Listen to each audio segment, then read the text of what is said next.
दादी ऑलराउंडर जी अपने अनुभव की दास्तान इस प्रकार सुनाती है कि जब हैदराबाद सिंध में बाल भवन बना तो हमें ये समाचार मिला कि जिन बच्चों के माँ बाप ईश्वरीय ज्ञान की शिक्षा लेने ओम मंडली में आते हैं वह बच्चे चाहे तो बाल भवन में रह सकते हैं। मैंने अपनी एक लौकिक बच्ची शोभा, जो उस वक्त करीब 9 वर्ष की थी और एक स्कूल में पढ़ती थी, को स्कूल छुड़वाकर बाल भवन के छात्रालय में दाखिल करवा दिया। इस ईश्वरीय छात्रालय की पढ़ाई देखकर हमारे अन्य संबंधियों ने भी अपनी बच्चियों का वहाँ ही दाखिला करा दिया और स्वयं भी ये शिक्षा लेने लगे। इस प्रकार हम अपनी धारणाओं पर चलते रहे। इसी बीच हंगामे, पिकेटिंग आदि शुरू हो गए। उपद्रवियों ने खूब ही हल्ला मचाया।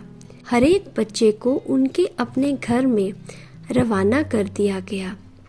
शोभा भी घर आ गई। उनके आने से ऐसा लगता था जैसे कि एक अलौकिक दुनिया से लौकिक दुनिया में आ गए।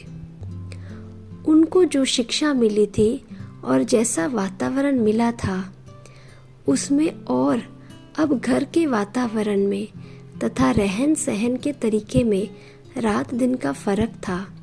ये देखकर मेरे मन में सदैव ये ख्याल आता था कि ईश्वरीय सेवा में दान दी हुई चीज़ को वापस नहीं लेना चाहिए, परंतु बच्चे तो बच्चे ही होते हैं।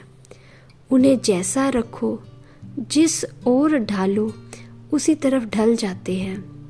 हम दोनों, मैं और मेरे लौकिक पति, जो अब तक एक मत होकर के चलते थे, के विचारों में भी अंतर आ गया। एक तरफ सारा परिवार और दूसरी तरफ मैं अकेली। विचारों में अंतर आ जाने के कारण मुझे संसार से वैराग्य आने लगा। मुझे ये संकल्प आता था कि मैं पूरी तरह से ईश्वरीय सेवा करूं, उस प्रभु की ही बन जाऊं। और रात दिन यही पुकार चलती थी कि हे प्रभु, कब ये दोनों जीवन आपके हवाले होंगे। इस बीच देहरादून में बहुत हंगामे होने के कारण बाबा कराची में आ गए। जब जब मुझे मौका मिलता घूमने फिरने या लौकिक संबंधियों से मिलने के निमित्त मैं सुबह 4 बजे सत्संग में जाया करती थी। सत्संग भवन हमारे घर से लगभग 10 मील दूर था।